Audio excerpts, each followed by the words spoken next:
Haveri Covid ಆಸ್ಪತ್ರೆಯಲ್ಲಿ ನರಕ ದರ್ಶನವನ್ನ ತೋರಿಸ್ತಾ ಇದ್ದಾರೆ. ಒಂದೇ ರೂಮ್ ನಲ್ಲಿ ಮಹಿಳೆಯರು ಪುರುಷರು ಇವರೆಲ್ಲರೂ ಕೂಡ ಒಂದೇ ವಾರ್ಡ್ ನಲ್ಲಿದ್ದಾರೆ.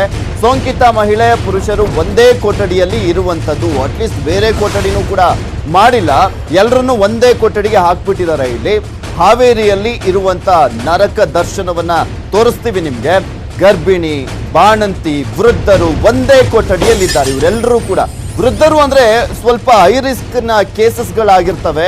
ಆದ್ರೂ ಕೂಡ ಈ ಗರ್ಭಿಣಿಯವ್ರನ್ನ ಹಾಗೆ ಬಾಣಂತಿಯರನ್ನ ತುಂಬಾ ಸೂಕ್ಷ್ಮವಾಗಿ ಟ್ರೀಟ್ ಮಾಡಬೇಕಾಗುತ್ತೆ. ಅದ್ಯಾವುದು ಕೂಡ ಆಗ್ತಾ ಇಲ್ಲ. ಇಲ್ಲಿ ಹೈ ರಿಸ್ಕ್ ಇರುವಂತ ಪೇಷಂಟ್ಗಳಿಗೆ ಪ್ರತ್ಯೇಕ ವಾರ್ಡ್ ಇಲ್ಲವೇ ಇಲ್ಲ. ಇಲ್ಲಿ ಎಲ್ಲರನ್ನು ಬೇಕಾಬಿಟ್ಟಿಯಾಗಿ ಒಂದೇ ವಾರ್ಡಿಗೆ ಹಾಕ್ಬಿಟ್ಟು ಟ್ರೀಟ್ಮೆಂಟ್ ಅನ್ನ ನೀಡ್ತಾ ಇರುವಂತದ್ದು. ಸ್ಥಾನಕ್ಕೆ ಬಿಸಿ ನೀರು ಇಲ್ಲದೆ ಸೋಂಕಿತರು ಪರದಾಟವನ್ನ ಮಾಡ್ತಾ ಇದ್ದಾರೆ. ಅಲ್ಲಿ 20ಕ್ಕೂ ಅಧಿಕ ಸೋಂಕಿತರಿಗೆ ಎರಡೇ ಬಾತ್ರೂಮ್ ಇದೆ. 20ಕ್ಕೂ ಅಧಿಕ ಸೋಂಕಿತರಿಗೆ ಎರಡೇ ಬಾತ್ರೂಮ್ ಅಂತೆ. ಸ್ಯಾನಿಟೈಸರ್ ಅಂತೂ ಇಲ್ಲವೇ ಇಲ್ಲ. ಬೆಡ್ಶೀಟ್ ಚೇಂಜ್ ಅಂತೂ ಮಾಡದೇ ಇಲ್ಲ.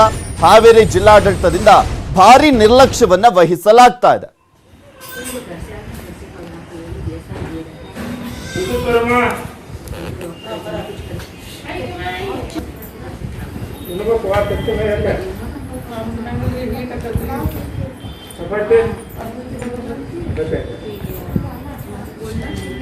ಇದು ಊಟ ಈ ತರ ಊಟ ಇದೆ. ಇದು ರೈಸು, ಪಲ್ಯ, ಒಂದು ಎಗ್ಗು, 2 ಚಕ್ಕಿ ಇದಾವೆ, ಸಾಂಬಾರು, 1 ಬನಾನಾ ಕೊಡ್ತಾರೆ, 2 ಚಪಾತಿ. ಈ ತರ ಎಲ್ಲ ಊಟ ಕೊಡ್ತಾರೆ. ಏನು ಕ್ಲೀನ್ ಇಲ್ಲ. ಇದು ಬಾತ್ರೂಮ್ ಏರಿಯಾ.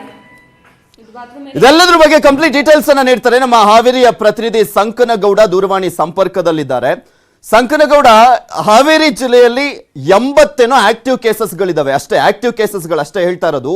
ಈ 80 ಆಕ್ಟಿವ್ ಕೇಸಸ್ಗಳನ್ನು ನೆಟ್ಟಿಗೆ ನೋಡ್ಕೊಳ್ಳೋದಕ್ಕೆ ಆಗೋದಿಲ್ಲ ಅಂದ್ರೆ ಇನ್ನೆಷ್ಟು ಜನ, ಸಾಕಷ್ಟು ಜನ ಬಂದಾಗ ಏನ್ ಕತೆ ಇವ್ರದು ಅಂತ ಜಿಲ್ಲಾಡಳಿತದ್ದು? ನಿಜಕ್ಕೂ ಪೃಥ್ವಿರಾಜ್, ಇದೊಂದು ಬೇಸರದ ಸಂಗತಿ ಅಂತ ಹೇಳ್ಬೋದು. ಯಾಕಂದ್ರೆ ಆ ಕರೋನಾ ಸೋಂಕಿತರಿಗೋಸ್ಕರ ಸರ್ಕಾರ ಕೋಟ್ಯಾಂತರ ರೂಪಾಯಿ ವೆಚ್ಚ ಮಾಡ್ತಿದೆ. ಅದರಲ್ಲೂ ಕೂಡ ಜಿಲ್ಲಾಡಳಿತ ಲಕ್ಷಾಂತರ ರೂಪಾಯಿ ವೆಚ್ಚ ಮಾಡಿ ಸೋಂಕಿತರ ಸುರಕ್ಷೆ ದೃಷ್ಟಿಯಿಂದ ಹಲವಾರು ಯೋಜನೆಗಳನ್ನ ಕ್ರಮ ಕೈಗೊಂಡಿದೆ. ಆದ್ರೆ ಈ ಸೋಂಕಿತರಿಗೆ ನಿಜಕ್ಕೂ ಕನಿಷ್ಠ ಸೌಲಭ್ಯಗಳು ಸಿಗ್ತಾ ಇಲ್ಲ ಅನ್ನೋದು ಬೇಸರದ ಸಂಗತಿ.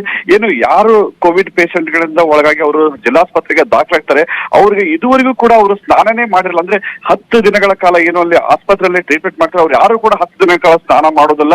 ಯಾಕಂದ್ರೆ ಅಲ್ಲಿ ಕನಿಷ್ಠ ಒಂದು ಬಿಸಿನೀರು ಸಹ ಅಲ್ಲಿ ಇರೋದಿಲ್ಲ ಅನ್ನೋದು ಬೇಸರದ ಸಂಗತಿ. ಮತ್ತೆ ಅಷ್ಟೇ ಅಲ್ಲದೆ ಕೂಡ ಅಲ್ಲಿ ಬಾಣಂತಿಯರು ಮತ್ತೆ ವೃದ್ಧರು ಮತ್ತೆ ಆಗ ತಾನೇ ಡೆಲಿವರಿ ಹೊಂದಿರುವಂತ ಒಂದು ಏನು ಕರೋನಾ ಸೋಂಕು. ಅಲ್ಲ, ಉಸ್ತುವಾರಿ ಸಚಿವರಿಗೆ ಗೊತ್ತಿದೆಯಾ ಇದೆಲ್ಲ? ಬಸವರಾಜ ಬೊಮ್ಮಾಯಿ ಅವರಲ್ವಾ ಉಸ್ತುವಾರಿ ಸಚಿವರಲ್ಲಿ? ಈ ನಿಜಕ್ಕೂ ಇದು ಇನ್ಸೈಡ್ ಸ್ಟೋರಿ ಆಗಿರೋದ್ರಿಂದ ಇದಕ್ಕೆ ನಿಜಕ್ಕೂ ಇದು ಯಾರಿಗೂ ಅಲ್ಲಿ ಒಳಗಡೆ ಏನ್ ನಡೀತೆ ಅಂತ ನಿಜಕ್ಕೂ ಯಾರಿಗೂ ಗೊತ್ತಾಗ್ತಾ ಇಲ್ಲ. ಯಾಕಂದ್ರೆ ಅಲ್ಲಿ ಸೋಂಕಿತರು ನಾವು ಹುಷಾರಾಗಿ ಹೊರಗೆ ಹೋದ್ರೆ ಸಾಕು ಅನ್ನೋ ಒಂದು ಭಯದಲ್ಲೇ ಇರ್ತಾರೆ ಹೊರತು ಇಲ್ಲಿನ ಸಮಸ್ಯೆಗಳ ಬಗ್ಗೆ ಏನು ಯಾರು ಕೂಡ ಹೊರಗಡೆ ಹೇಳಕ್ಕೆ ಇಷ್ಟಪಡೋದಿಲ್ಲ. ಅಷ್ಟೇ ಅಲ್ಲದೆ ಕೂಡ ಏನು ಸರ್ಕಾರ ಒಂದು ಏನು ಬಾಣಂತಿಯರಿಗೆ ಮತ್ತು ಏನು ಪ್ರೆಗ್ನೆಂಟ್ ಇದ್ದ ಒಂದು ಹೆಣ್ಣು ಮಕ್ಕಳಿಗೆ ಒಂದು ವಿಶೇಷ ಒಂದು ಊಟದ ವ್ಯವಸ್ಥೆಯನ್ನ ಕಲ್ಪಿಸಿದೆ. ಆದ್ರೆ ಇಲ್ಲಿ ಯಾವುದು ಸಿಗ್ತಾ ಇಲ್ಲ. ಏನು ಆಗ ತಾನೇ ಒಂದು ಡೆಲಿವರಿ ಆಗಿಂತ ಬಾಣಂತಿಯರಿಗೂ ಸಹಿತ ಅನ್ನ, ಸಾಂಬಾರು ಮತ್ತು ಚಪಾತಿ ಬಿಟ್ರೆ ಬೇರೆ ಏನು ಸಹ ನೀಡ್ತಾ ಇಲ್ಲ. ಮತ್ತೆ ಅವರಿಗೆ ಏನು ಕನಿಷ್ಠ ಏನು 10 ಮೀಟರ್ ಅಂದ್ರೆ ಅವರೇ ಸಹ ಏನು ಸಿಜೇರಿಯನ್ ಆಗಿರಂತ ಏನು ಬಾಣಂತಿಯರಿದ್ದಾರೆ, ಅವರೇ ಸಹ ಸ್ವತಃ ಊಟ ಏನು ಹೋಗಿ ಅವರೇ ಎದ್ದು ನಡೆದುಕೊಂಡು ಹೋಗಿ ಊಟ ತಗೊಂಬಂತ ಒಂದು ಪರಿಸ್ಥಿತಿ. ಅಲ್ಲ ಸಂಕನಗೌಡ, ಹಾವೇರಿ ಜಿಲ್ಲೆಯಲ್ಲಿ 2 ಸಚಿವರಿದ್ದಾರೆ. ಇದ್ರೂ ಏನ್ ಪ್ರಯೋಜನ ಹಂಗಾದ್ರೆ? ಇಷ್ಟೆಲ್ಲ ಅವ್ಯವಸ್ಥೆ ಇದೆಯಲ್ಲ, 80 ಜನ ಪೇಷಂಟ್ ಗಳಿಗೆ ಸರಿಯಾಗಿ ಟ್ರೀಟ್ಮೆಂಟ್ ಕೊಡಕ್ಕಾಗೋದಿಲ್ಲ ಅಂದ್ರೆ ಏನ್ ಅರ್ಥ? ಇದು ಏನ್ ಮಾಡ್ತಾ ಇದ್ದಾರೆ? ಬರ್ತಾ ಇರುವಂತ ಅನುದಾನನ ದುಡ್ಡೆಲ್ಲವ? ನಿಜಕ್ಕೂ ಏನು ಕೆಲವೊಂದು ಸರ್ಕಾರದ ಯೋಜನೆಗಳಿದಾವೆ, ಅವು ಕೆಲವೊಂದಿಷ್ಟು ಹಾಳೆಗಳಿಗೆ ಮಾತ್ರ ಸೀಮಿತ ಆಗಿದಾವೆ, ಏನು ಆದೇಶಕ್ಕೆ ಮಾತ್ರ ಸೀಮಿತ ಆಗಿದೆ ಅಂತಾನೆ ಹೇಳ್ಬೋದು. ನಿಜವಾಗ್ಲೂ ಏನು ಸೌಲಭ್ಯಗಳು ಏನು ಆ ಸೋಂಕಿತರಿಗೆ ಸಿಗ್ಬೇಕಿತ್ತು, ಕನಿಷ್ಠ ಮಟ್ಟದ ಸೌಲಭ್ಯಗಳು, ಏನು ಒಂದು ಸ್ಯಾನಿಟೈಸರ್ ಸಹ ಅವರು ನೀಡೋದಿಲ್ಲ ಅಂತ ಇದು ವಿಪರ್ಯಾಸ ಅಂತ ಹೇಳ್ಬೋದು ಪೃಥ್ವಿರಾಜ್. ಯಾಕಂದ್ರೆ ಈ ಸೋಂಕಿತರಿಗೆ ಸ್ಯಾನಿಟೈಸರ್, ಮಾಸ್ಕ್ ಅಂತ ಏನು ಸಿಕ್ಕಾಪಟ್ಟೆ ಏನು ಸರ್ಕಾರ ನೀಡ್ತಾ ಇದೆ. ಆದ್ರೆ ಏನು ಸೋಂಕಿತರಿಗೆ ಒಂದು ಪ್ರತಿನಿತ್ಯ ಒಂದೊಂದು ಮಾಸ್ಕ್ಗಳು ನೀಡ್ತಾ ಇದ್ರು ಬಿಟ್ರೆ ಅವ್ರಿಗೆ ಒಂದು ಹ್ಯಾಂಡ್ ವಾಶ್ ಮಾಡ್ಲಿಕ್ಕೆ ಸ್ಯಾನಿಟೈಸರ್ ಆಗ್ಲಿ, ಒಂದು ಏನು ಹಸುಳೆ ಆಗತನ ಜನಿಸಿದ ಹಸುಳೆ ಏನು ಇದೆ ಆ ಹಸುಳೆಗೆ ಒಂದು ಸೊಳ್ಳೆ ಪರದೆ ಆಗ್ಲಿ ಅಥವಾ ಒಂದು ಮಾಸ್ಕಿಟೋಗಳಿಂದ ರಕ್ಷಣೆ ಮಾಡ್ಲಿಕ್ಕೆ ಒಂದು ಬೇಸಿಕ್ ನೀಡ್ಸ್ ಗಳಂತ ಬೇಕಾದ್ರೆ ಅವ್ರು ಯಾವನು ಕೂಡ ಇಲ್ಲಿ ಜಿಲ್ಲಾಸ್ಪತ್ರೆಯಲ್ಲಿ ಸರಿಯಾಗಿ ಅವರಿಗೆ ಏನು ವ್ಯವಸ್ಥೆ ಇಲ್ಲ.